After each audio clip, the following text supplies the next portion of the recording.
Oke, baik. Sebenarnya, Assalamualaikum warahmatullahi wabarakatuh. Selamat pagi, siang, sore, dan malam buat teman-teman semua. Sebelumnya, pada hari ini izinkan saya untuk mempresentasikan terkait ujian akhir semester audit saya, yang dimana pada hari ini saya tugaskan untuk melanjutkan modul audit yaitu modul 4 sampai modul 7. Nah, di sini sebelumnya izinkan memperkenalkan diri terlebih dahulu. Saya Indra Dian dengan NIM 170662309 dan juga yang saya hormati Ibu Hera Veronisa selaku dosen pengampu mata kuliah pemeriksaan akuntansi. Oke, kita langsung saja di mana yang pertama ini kita bakal masuk ke modul 4 terlebih dahulu. Di sini ada instruksinya. Yang pertama, menyusun kertas kerja pemeriksaan yang ada, lalu membuat video, yang dimana video itu dimulai dengan salam, lalu ada pada pembahasan kertas kerja, dan juga mengenakan pakaian sopan, bertutur kata yang jelas dan baik, dan juga durasi video. Jadi durasi video bebas. Terima kasih kepada Bu Hera. Oke, kita langsung masuk ke modul keempatnya. Nah, modul 4 itu kita akan bahas kas dan syarat kas. Ini ada instruksinya di mana istilah CTLK kas besar itu bisa dilihat dari soft copy-nya yang sudah diberikan sama Bu Hera. Yang kedua juga sama, untuk kas kecil bisa dilihat dari soft copy. Lalu yang ketiga juga bisa dilihat dari soft copy. Yang ketiga ini KKP C31 Rekon Bank CAB ya. Nah, ya catatannya informasi seleksi kas besar dan kas kecil dapat dilihat di buku, lalu kesimpulan di setiap sheet KKP harus diisi. Dan yang ketiga, voucher dan bulan pelanggar itu sebelum diimber sehingga masih dianggap sebagai kas kecil karena sifatnya diimbas kas kecil masih utuh. Nah, di sini ada item material pencarian Bank CAB yang dimana yang A ini ada ya, lalu yang B juga BPK 008 juga ada, checklist. Yang ketiga yang Ceko masuk PT Lestari juga ada. Lalu untuk pendapatan jasa gila juga ada, koreksi BBK nomor 01 juga ada, dan tolakan kiring PT Kakato juga ada, lalu beban administrasi juga ada. Nah, ini yang dia itu saya tandain karena menurut saya cukup penting untuk catatan di kas besar, kas kecil lainnya.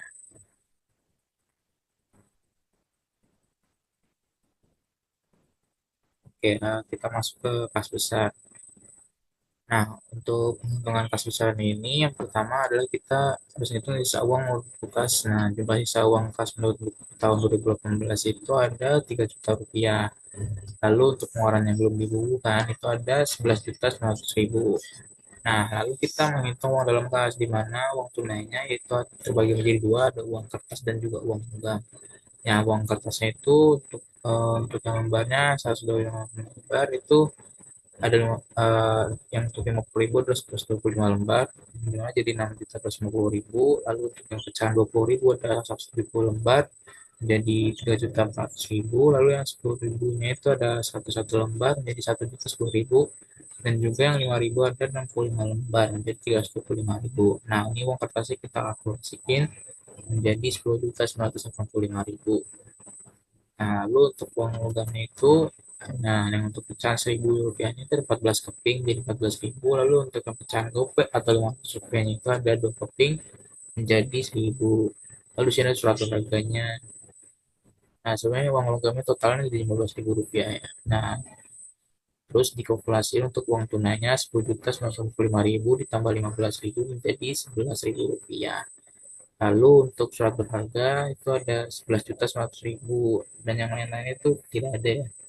Nah, jadi setelah kita kalkulasiin ternyata harusnya itu antara uang tunai sama surat berharga itu ada 22.900.000. Tapi nyatanya yang dicatatkan itu hanya 11.900.000 tambah 3 juta, yaitu 14.900.000. Maka dari itu kita di sini akan ngurangin terlebih dahulu ya, yaitu 22.900.000 dikurangi dengan 14.900.000 yang menghasilkan selisih sebesar 8 juta rupiah.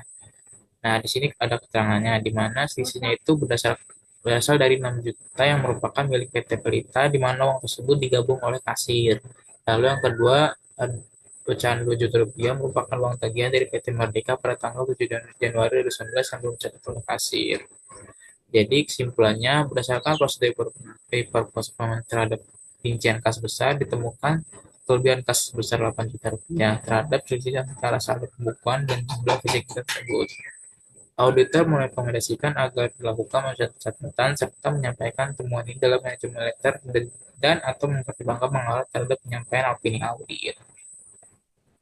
Oke, jadi kita masuk ke kas kecilnya. Kita cara pemeriksaan uang kas kecil. Nah, di sini kita hitung dulu sisa uang menurut kas, di mana jumlah sisa uang kas menurut buku tahun 2018 itu ada 2 juta rupiah, yang mana terdiri dari 12 lembar pecah 50.000, 18 lembar 20.000, dan juga 23 lembar 10.000, lalu 65 lembar pecah 5.000 rupiah, di mana setelah kita total untuk uang uang kertasnya itu ada 1.511.000. Nah, lalu untuk uang logamnya itu 13 keping pecahan 1.000, 4 keping pecahan 500, di mana setelah ditotal jadi 15.000. Lalu untuk surat keluarganya itu nggak ada, tapi kita dapat keterangan lain-lain yaitu sebesar 270.000 sehingga menghasilkan jumlah 1.800.000, di mana ini masih malah selisih minus ya, karena yang catatannya 2 juta rupiah tapi nyatanya cuma 1.800.000. Itu berarti terjadi selisih 200.000 yang tidak dapat dipertanggungjawabkan. Nah, sesuai dengan ketentuan perusahaan, apabila terdapat selisih dalam saldo kas, maka hal tersebut menjadi tanggung jawab kasir. Nah, di sini kita masuk ke C31. Nah, C31 inilah kenapa di sini ditandai warna hijau ya, karena buat keperluan C31 yang itu pendapatan jasa giro dan juga beban administrasi. Nah, untuk strategi ini yaitu seperti schedule banget CAB, di mana saldo menurut rekening koran itu ada 4.391.410 rupiah dan saldo menurut pembukaan 5.409.910 rupiah. Nah, untuk yang menurut rekening koran ini kita bakal tambah dulu dengan setor dalam perjalanan sebesar 20 juta dan dikurang dengan BG yang masih beredar yaitu 11 juta rupiah. Menghasilkan saldo menurut bank 11 juta 391.410 rupiah. Lalu untuk saldo pembukuannya ini kita akan tambah dengan penerimaan piutang dan juga jasa giro yang dimana ada 10.600.000 dan juga 196.500 rupiah. Lalu dikurangi dengan koreksi kurang catatan dan juga BG kosong sebesar 950.000 dan juga 2.200.000 dan juga administrasi yang sebesar 25 juta. Maka hasilnya setelah ditambah dan juga dikurangi hasilnya untuk saldo menurut bank adalah 13.391.410.000. Nah, di sini kita lanjut ke modul 5, di mana siklus perolehan dan pembayaran beban dibayar muka. Ini sudah ada instruksinya ya, di mana istilah sustainable sewa DDM dalam melakukan tes kewajaran dari beban sewa. Nah, di sini ada proses dari kolokasi beban sewa untuk tahun 2018. Di sini ada nilai aset tercatatnya, untuk ruko Betawi itu saldo awal nggak ada, tapi untuk yang kedua itu tercatat per 1 Desembernya itu 30 juta rupiah. Lalu untuk ruko Bapak Haryono itu ada Mangga 2 itu 20 juta, dimana kalau total 50 juta. Nah, ini periode pencatatannya itu 1 Desember 2017 sampai 1 Oktober 2018. Nah, selanjutnya 1 November 2018 dan juga sampai dengan 31 Oktober 2019. Lalu 1 Desember 2018 sampai dengan 30 November 2019. Nah, di sini beban sewa tercatat di GL-nya itu hanya ada untuk ruko Betawi Land saldo awal, yaitu 20 juta rupiah, yang dimana status lagi seharusnya untuk ruko Betawi Land dan juga ruko Bapak itu ada juga catatannya, yang dimana itu jadi 20 juta, lalu ada 5 juta dan juga 1 juta 6,67. Nah, hasil 166,27 ini didapat dari 1/12 dikali 20 juta.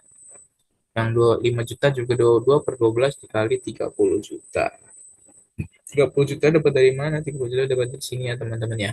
Lalu 20 juta dapat dari sini juga.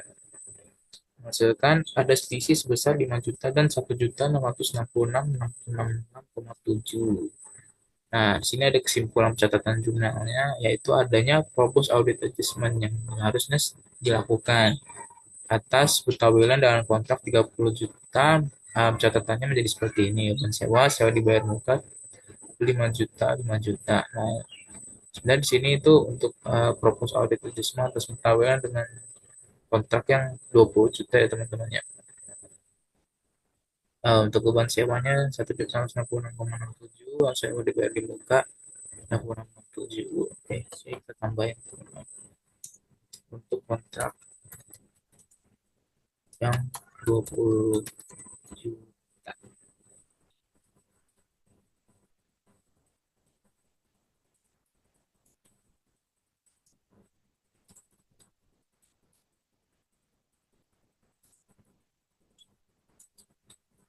Oke, eh sini udah ya jurnalnya. Kita langsung masuk ke modul ketujuh teman-teman.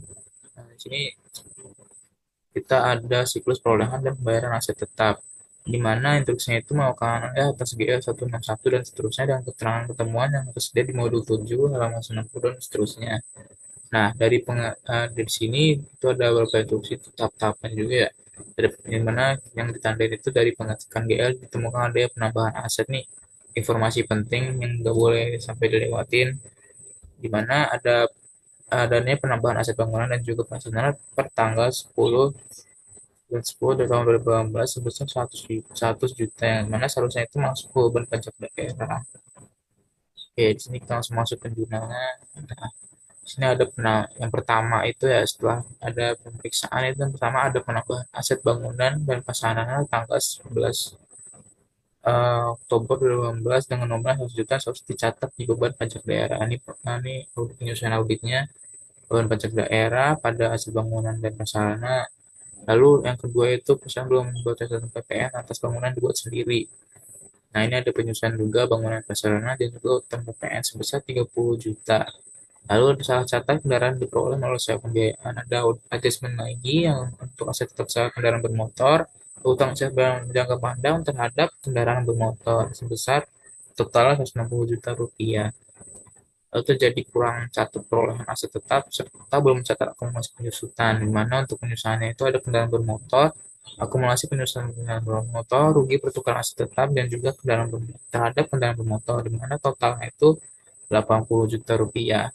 Maka didapat perhitungannya itu untuk harga perolehan 80 juta, akumulasi penyusutan 16 juta, dikurangi menjadi nilai bukunya 64 juta, dikurangi lagi dengan nilai pasar menjadi sebesar 59 juta 321 ribu, menjadi rugi pertukaran aset sebesar 4 juta 629 ribu.